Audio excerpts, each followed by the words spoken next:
goodness, it is very strange indeed how things tend to work themselves out. There's a word, it's called karma.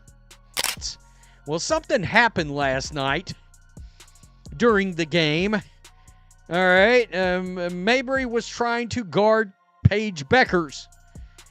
And all of a sudden, the winds of karma came blowing through the arena. All right, once again, a lot of fans were calling for a suspension, which of course did not happen. When they're down. Or I'm not one to laugh at a player getting hurt because I don't want anybody to get hurt, not whatsoever. But guys, I gotta laugh at this a little bit, just a little bit, because this is karma. You know, the universe speaks for itself. The universe hear all, see all. And guess what the universe just did? Marina Mabrey is seriously injured in the game following the Caitlin Clark brutal debacle. Yes, I could not make this up. And guess who she's playing? You know, we just work together. I felt like you were really attacking the rim tonight, and you just talked about the aggression on defense, but I thought that offensively you were just really spark plug with the way you attacked that defense. Was that part of the game plan coming in, or did that just kind of cut the game come to you in that way? You know, I've been, shying from, attacking the rim in these past few games, so, I just had to, turn a different mode, help my teammates out, they was in foul trouble, so that was our main goal. Just just keep getting to that free throw line. So that was the focus. For either one, I guess. Can I give us Paige's aggressive defense in the first half really tight on together? Sometimes truth really is stranger than fiction. Imagine a gold mine, practically overflowing with untold riches, and the owners of that mine seem to be doing everything in their power to, well, ignore it. Or worse, let others deliberately damage it. Sound insane? Welcome to the current state of the WNBA, where the league's most precious asset, Caitlin Clark, is being treated less like a superstar and more like a human punching bag. And the fans, they've had enough. This isn't just about basketball anymore. It's a full-blown saga of jealousy, economics, and a strange twist of poetic justice that nobody saw coming, but everyone secretly hoped for. Just days ago, during a game between the Indiana Fever and the Connecticut Sun, the basketball world collectively held its breath. We watched in disbelief as Caitlin Clark, the undeniable face of the league, was viciously poked in the eye by Connecticut's J.C. Sheldon. Now, let's be crystal clear. This wasn't some accidental brush-up in the heat of a play. Oh no. When you watch the replays from every angle, when you see the deliberate motion, and then, yes, when you see the almost malicious grin on Sheldon's face afterward, the intent is undeniable. This wasn't a basketball play. This was a calculated assault, an attempt to injure the woman who, let's be brutally honest, has single-handedly saved the WNBA from drifting into irrelevance. But to truly understand the fury that erupted, you have to dig deeper than just one moment. Caitlin Clark and J.C. Sheldon. Their rivalry runs ice cold, born in the intense battlegrounds of college basketball when Sheldon's Ohio State faced Clark's Iowa. There's a legitimate simmering animosity, there a hatred that's been building for years. We saw it punctuated earlier in that very game, when Clark, before her exit, stared Sheldon down, crossed her defender, and drained an audacious FU three-pointer from the logo. The constant chirping, the relentless one-on-one guarding, it was all a powder keg waiting to explode. And last night, it detonated right in front of our eyes. And the horror didn't stop with the eye poke. The sequence of events that followed was equally disturbing, almost as if it were meticulously choreographed. After the initial jab to the eye, Sheldon allegedly compounded her aggression, grabbing Clark's arm and digging her nails into her skin, a blatant foul that went completely uncalled.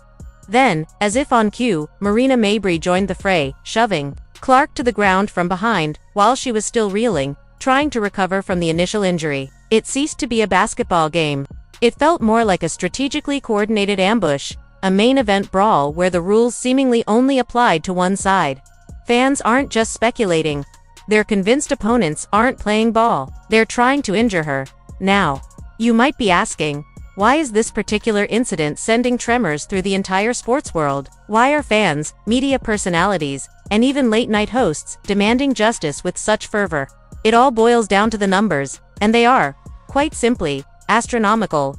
According to Dr. Ryan Brewer, an associate professor of finance at Indiana University, Caitlin Clark was responsible for an astonishing 26.5% of all WNBA economic activity during her rookie season alone. Let that sink in.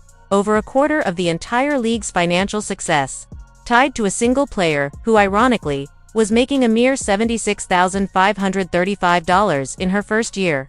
And Brewers' projections for 2025 are even more mind-bending.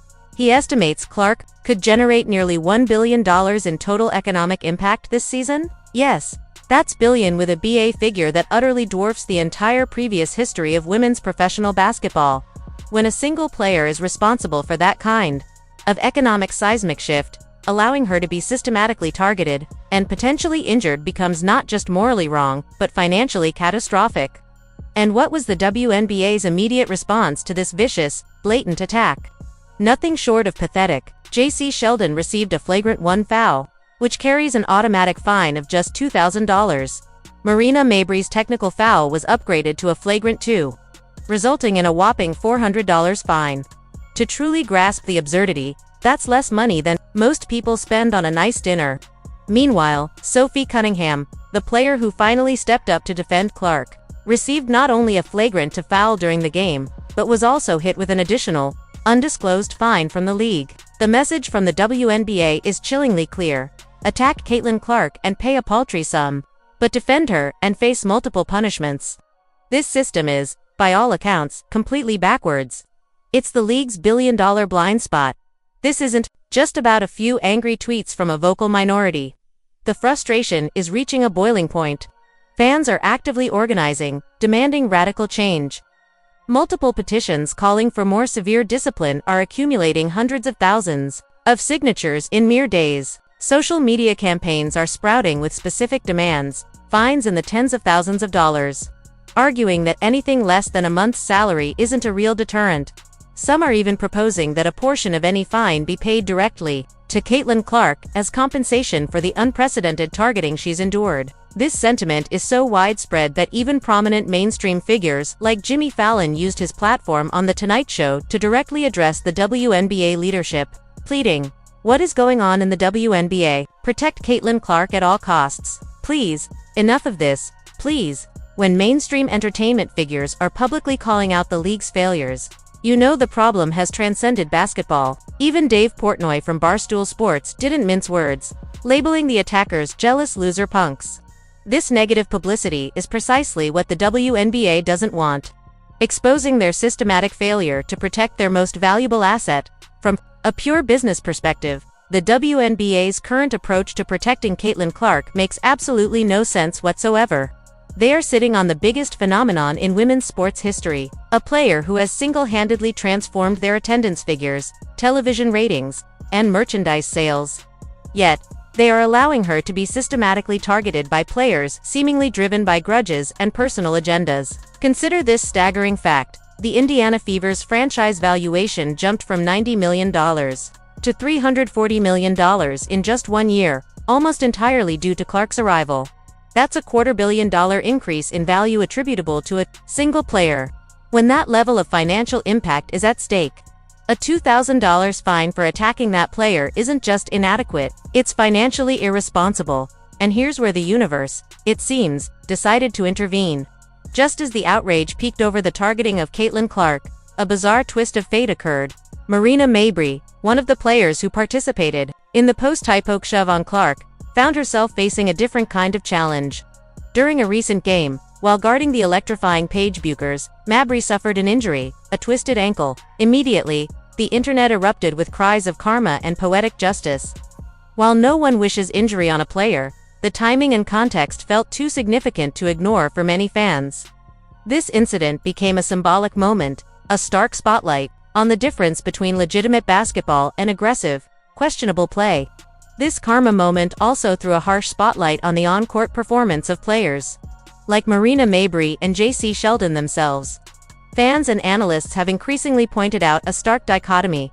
On one side, you have players like Sophie Cunningham and Paige Bueckers, whose games are defined by IQ, tenacity, controlled aggression, and genuine skill. Sophie, it's often said, plays chess while others are flipping checkers. Her game is the flex. She runs plays like she coded the game engine herself. Paige Bueckers, despite a recent technical foul, is universally liked and lauded for her formidable talent. On the other side, you have Mabrey and Sheldon. Criticisms range from Mabrey constantly looking gas and running on fumes, to Sheldon dribbling like the court is quicksand and her shot selection being the stuff of horror movies.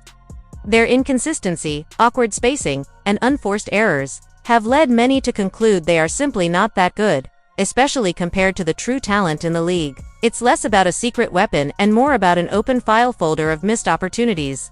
This leads us to a deeper, more uncomfortable truth that many fans are voicing: the persistent failure of WNBA referees. Time and again, obvious fouls are ignored, flagrant attacks are downgraded to common fouls, and Clark herself is often penalized for simply defending herself. If officials allow Clark to be poked in the eyes, grabbed, scratched, and shoved without appropriate consequences, then the league must impose post-game punishments so severe that they compensate for the lack of in-game protection. The current system essentially rewards aggressive behavior toward Clark, while punishing those who defend her. This backwards incentive structure has created an environment where attacking the league's biggest star is seen as acceptable, while protecting her results in ejections and fines. And let's address the elephant in the room: the underlying hate and jealousy that many believe fuels this systematic targeting. Some of the commentary surrounding Clark has devolved into disturbing territory, with accusations of racial and sexual bias fueling the criticism. This isn't about healthy competition.